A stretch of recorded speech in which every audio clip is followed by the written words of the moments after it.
we had a minister who was an Englishman, Thomas Settle, and he had all sorts of ideas, and he had dramatic presentations in the church of various and sundry things, and also he sponsored a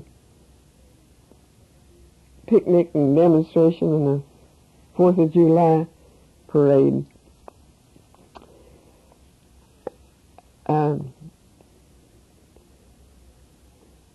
I just remember him as being a very dynamic personality. He left there finally and went to Lexington, and they said he was a minister of a racehorse church there. But we liked him. Could you feel any kind of an English influence on the church? Oh, definitely. I think that that's what it was entirely, English, all the members of the church. I remember Davy Hinks, who was with the American Association. He was a spry little man with a beard, very nice, but he was very proper. And if he were downtown and bought a package, he would not carry it home. He didn't want to be seen carrying a package.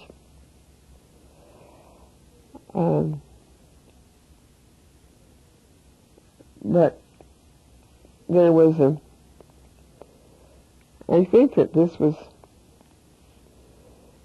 one of the members of our church. There was a vacant building there. It was a brick building. He liked cats, so he kept this building just for cats. All the stray cats would be put there, and he would feed them. I never saw inside the building. I always wondered about it, though. Did you have any sense that the services were influenced by the English way? No, well, they probably were, but I mean, that was the way I knew it, and I thought nothing about it. It was just... You mostly noticed the people themselves.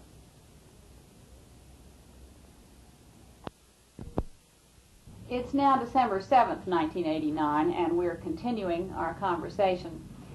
Mrs. Gullidge, earlier you mentioned that Middlesboro was laid out with very wide streets by the English company. Can you describe what the town was like when you were growing up there?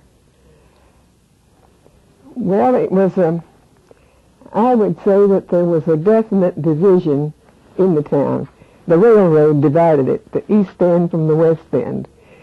And in the west end was where the people had built beautiful homes. And they were mostly people that were connected with the American Association or some other industry there. In the east end, I would say they were the natives, the ones who had been there before the city was incorporated.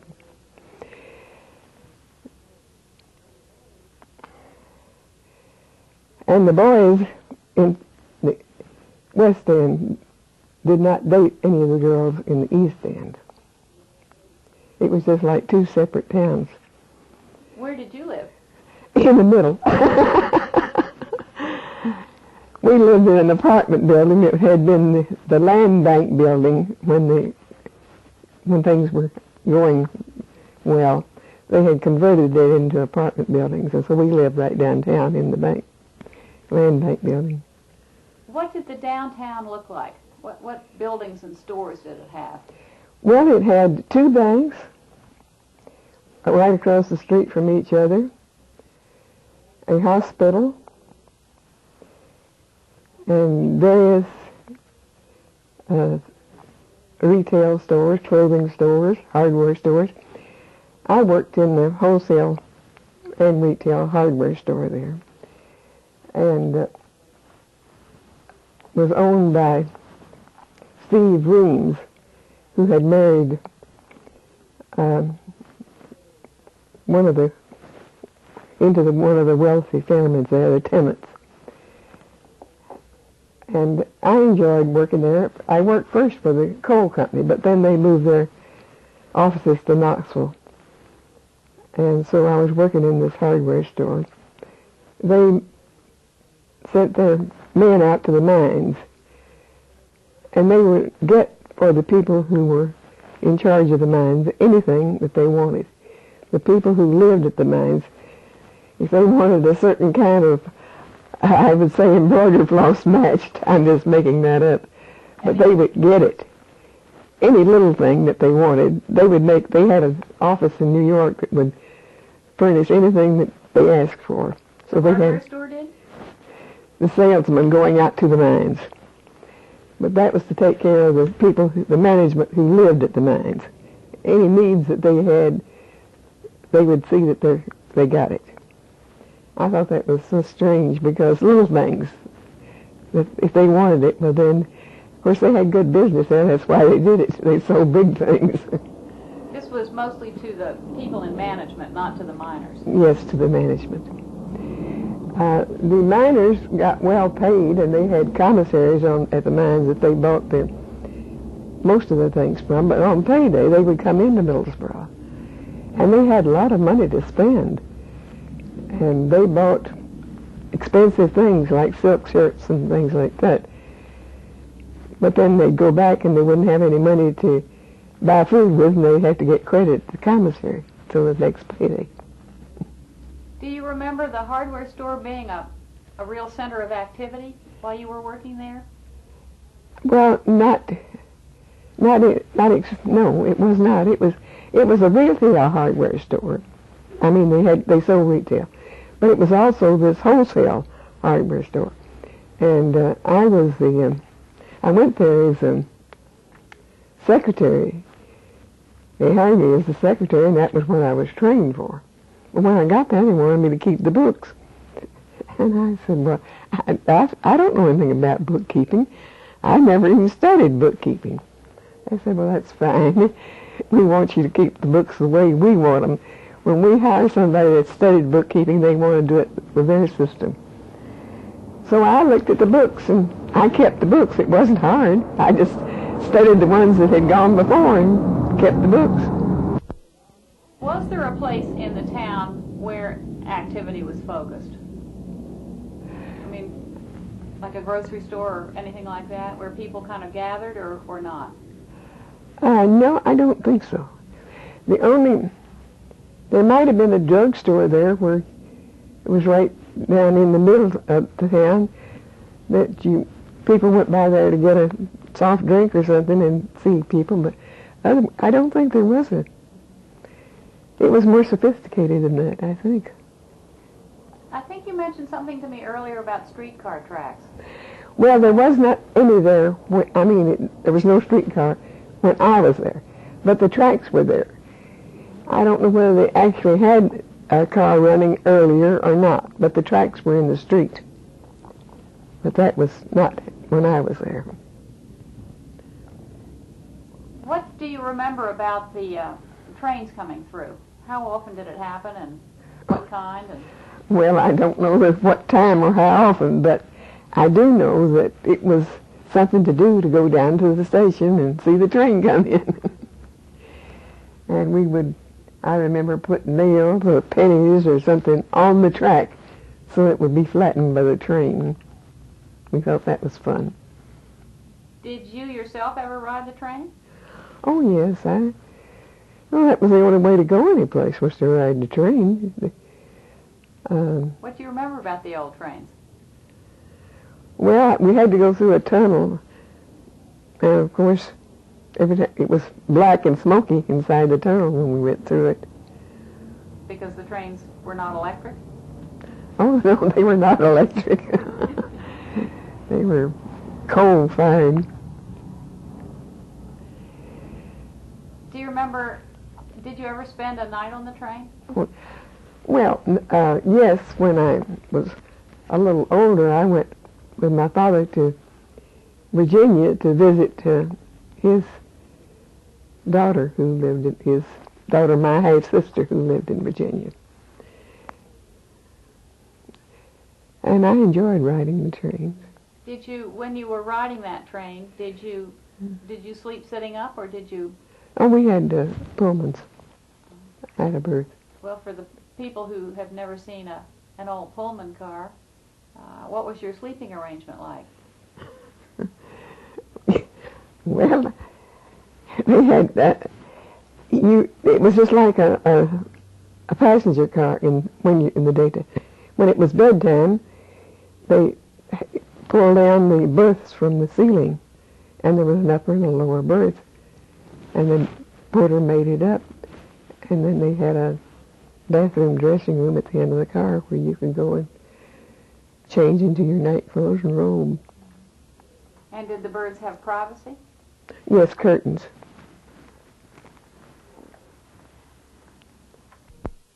While we're talking about some of these old devices, what about telephones? What were they like? Well, the telephone that we had was fixed on the wall. It was a big wooden machine, and you had to with a crank, you rang the bell to get the operator, and when you got the operator, then you told her, I guess you gave her a number. I don't remember, but anyway, you got it.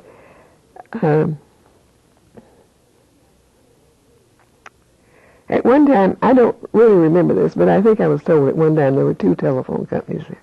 So you could only call the one that you had the instrument for. I guess if you wanted to talk to people that had the other telephone company, you had to have 2 telephones.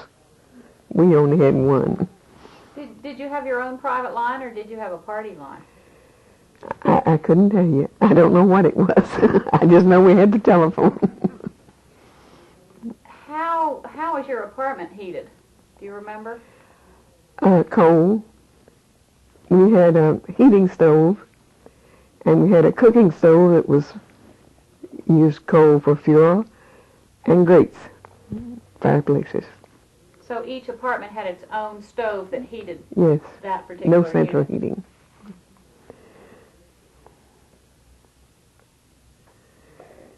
What was it like being sick?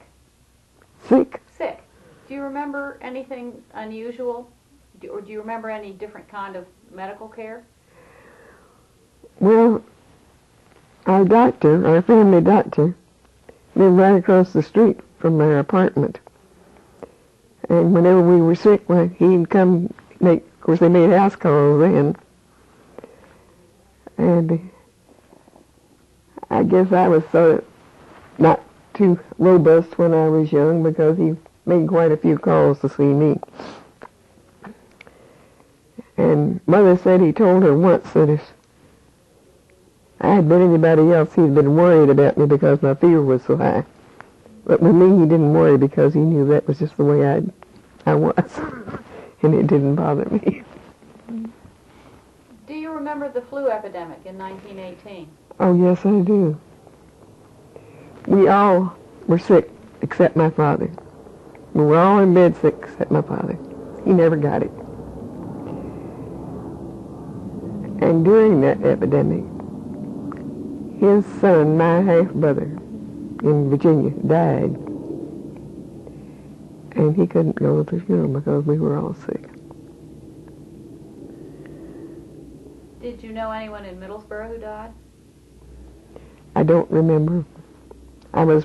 Seemed like I was very small then.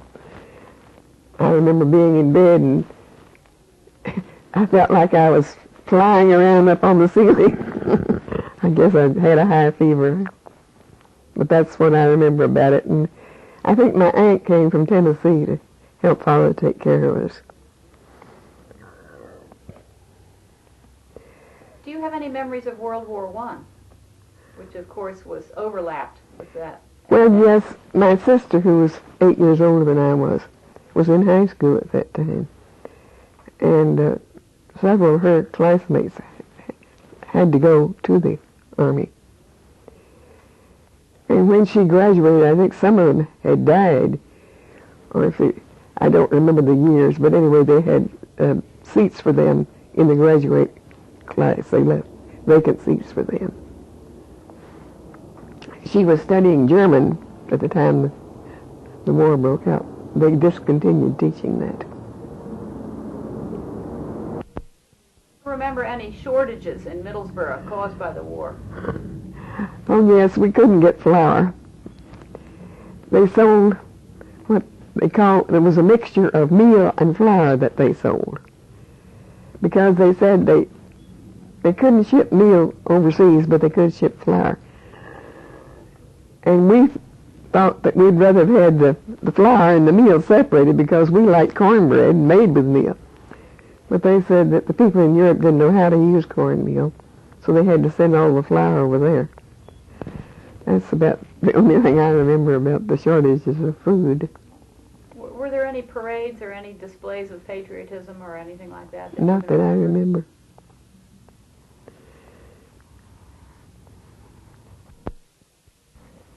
After high school, after the war, you moved through high school and graduated and were valedictorian. Yes.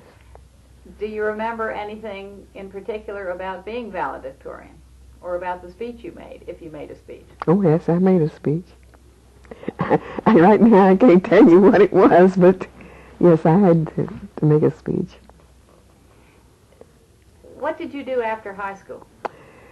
Well, immediately after high school, I went to work in the office of a laundry the summer after, so I could get some money. My sister then arranged for me to go to Drones Business College in Knoxville, Tennessee, and I went there and stayed with my uncle and his wife, and they lived with her mother and father.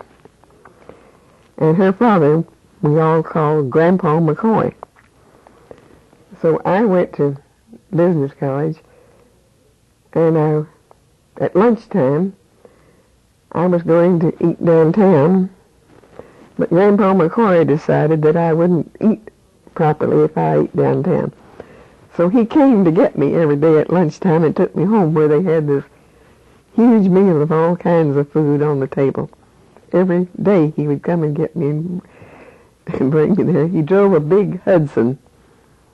And I remember he would say when somebody would get in front of him or something, he just wished he had rubber bumpers so he could bump that man out of the way. Well, what did his Hudson look like? Cars look so different now. I don't know.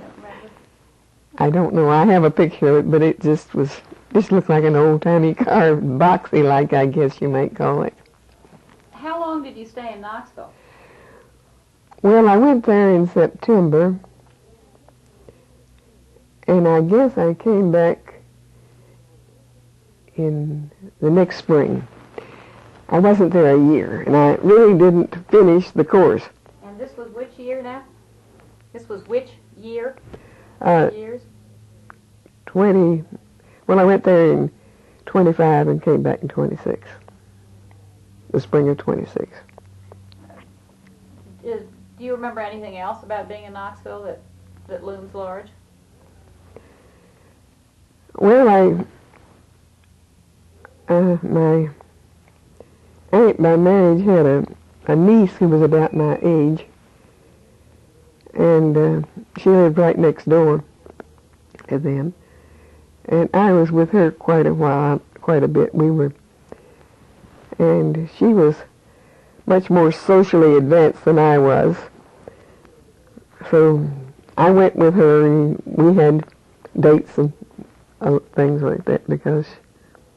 What was her name? Dorothy Chandler. Then did you graduate from this business college, or did you complete? No, I came back because they said they had a job for me at the Blue Diamond Coal Company. And their policy was if you came back and took a job and did well on it, then they gave you a diploma. And that's what happened to me. And how did that job come about? Well, H.C. Williams was a member of St. Mary's Church, he and his wife.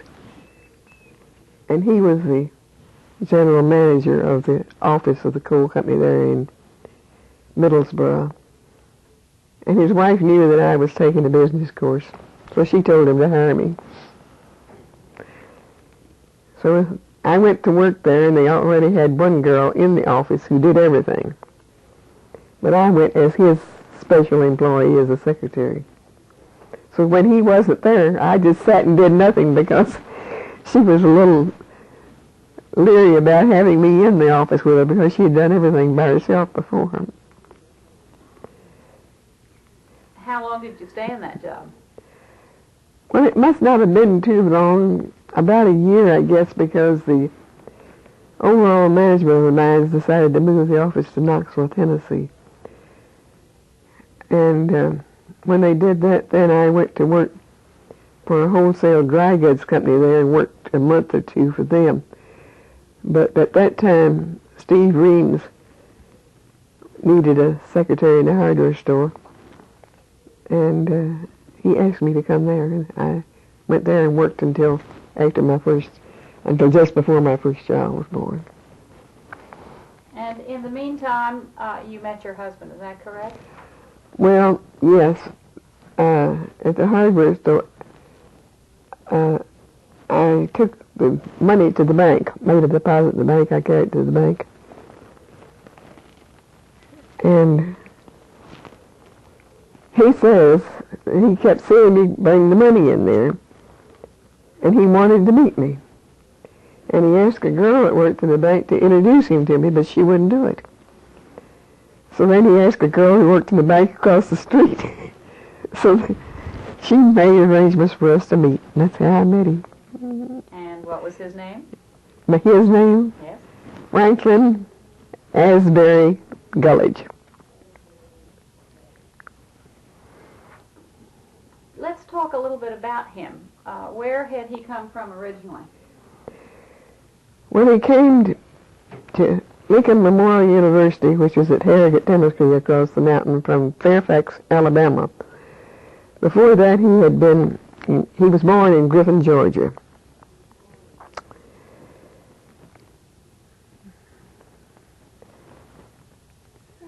He went to school and finished the 6th grade. And then his father had died when he was about 2 or 3 years old, and his mother had remarried. His stepfather had a business selling firewood. So he quit school and delivered firewood for his stepfather in a wagon with a mule.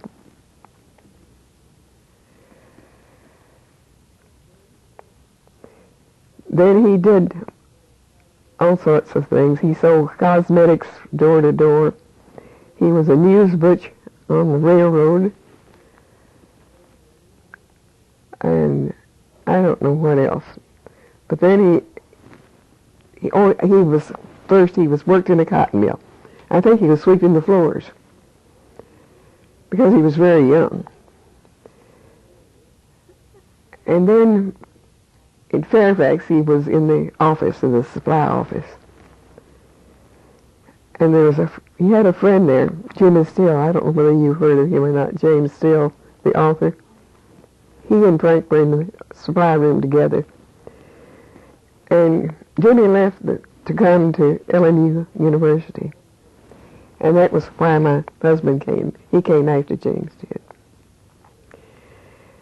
I saw Steele just last year at the Friends of the Library meeting, was talking to him about my husband. See, my husband died with Alzheimer's disease. But I told Jamie that he remembered him when he didn't remember other people. And I was real amused at him. He asked me, he said, well, you know that before he left Alabama, he was going with the prettiest girl in the community down there. He meaning your husband? And I said, yes, I knew him. I said, I have her picture. And I told him what her name was. Because he started off by saying, maybe I shouldn't tell you this. I said, yes, I knew about it. He liked her very much. Do you remember any particular stories that he told you about his growing up years or about any of his jobs? Well, yes, I remember one about delivering the wood. He was delivering it one cold day, and he was about to freeze. His feet were about frozen. And he was down in a black community, and they had a fire inside, and he asked if he could come in and get warm. So she invited him in and got hot water and soaked his feet and got him warmed up. I asked him, he said he didn't know him at all. I asked him if he went back to thank her. He said no.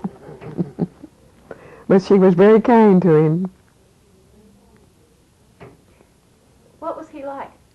My husband? Yes. What made you decide to marry him? Well, I really didn't decide. He decided to marry me. And I tried to get out of it, but I couldn't. Why did you try to get out of it? Well, I didn't intend to get married. I just had never considered getting married. Why did you give in? Well, he just kept insisting. And one day at work, I was at work and he came in and he'd been to the jewelry store and bought a wedding ring and an engagement ring.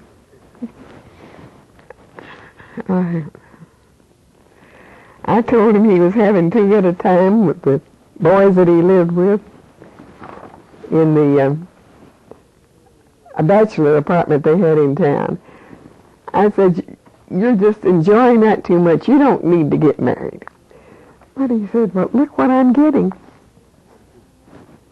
How old were you and how old was he when you got married? I was almost 21, and he was 25. And when did you get married? 1927. Where did you get married? St. Mary's Episcopal Church.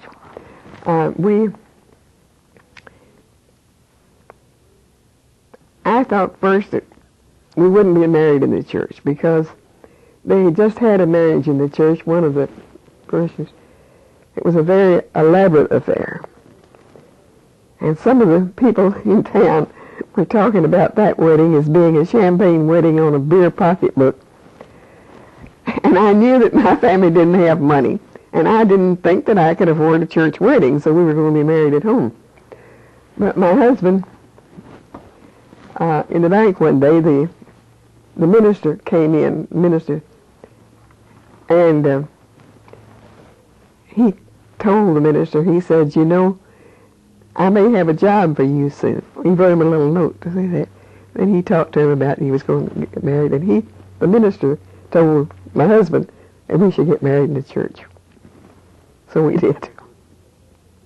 And when we did, then when he was back in the bank, he gave him his note back and said it has been done. Your husband was working in a bank at that time? Yes, he was. That's where he came from. Lincoln. He went to Lincoln Memorial to take a business course. He had only been in regular schools through the 6th grade, but he had entered school once in the 8th grade, I think, but left after about 2 months, and once in high school and left. And then he had taken a course by mail, bookkeeping.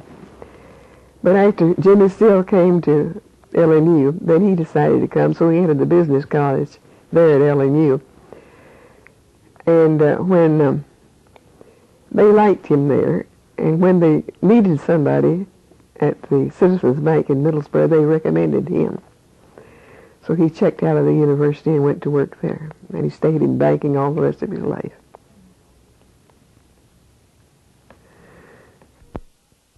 What do you know about your husband's family that you could recount on the tape? Well, I didn't really know much about his family when I married him because I'd never seen them or met them. But when we were married, we went to Griffin, and I met his mother and his stepfather. His father had died when he was about 3 years old, and she'd remarried. And I liked her very much, but I didn't know anything about them at all. And I didn't know very much his mother had been married once before she married his father, and his father died when he was about 3, and then she married several years later again. So she was married 3 times, but she only had one child. He was the only child she ever had.